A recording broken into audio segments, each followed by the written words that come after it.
Narito po ang ibang balitang tinutukan ng 24 Oras Weekend. Isang wing van ang nakadisgrasya ng iba pang sasakyan sa Parañaque matapos umanong mawala ng preno. Isa ang patay. Nakatutok si Bea Pinlac.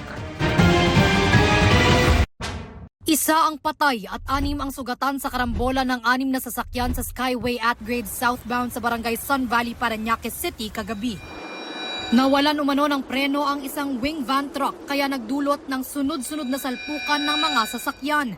Kabilang na ang isang SUV, motor, kotse, L300 van at isang utility pickup. Durog ang puso ng kaanak ng 34 anyos na si Jolo na nasawi matapos masalpok at mawasak ang likuran ng utility pickup na lulan siya. Yan, pinuntahan ko sa pulinary anak ko. Lahat. Ala ko pa, naginip lang lahat to eh. Kwento naman ng driver ng pickup.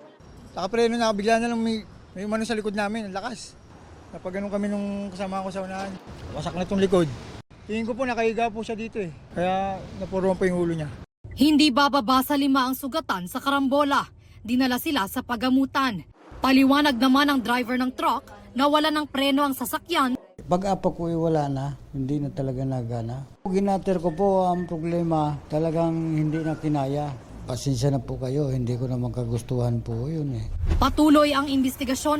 Para sa GMA Integrated News, Bea Pinlac, nakatutok 24 oras.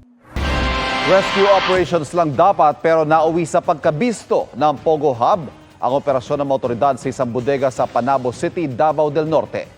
Ayon sa NBI, isang Malaysian national ang nagpasaklolo sa kanila dahil sa umano'y pambubugbog.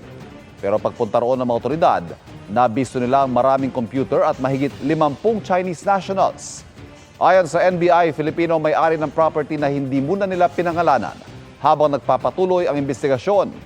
Bukod sa 55 Chinese, may 3 Malaysian at 1 Pinay na nahuli.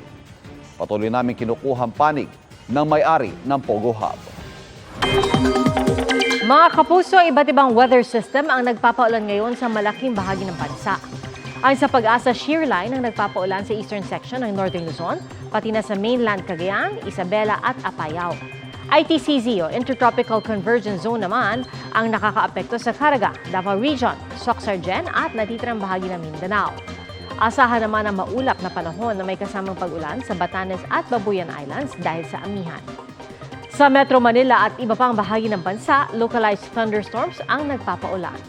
Base sa rainfall forecast ng Metro Weather, posible ang light to intense rains sa ilang lugar sa Oriental Mindoro, Aurora at sa coastal area ng Isabela.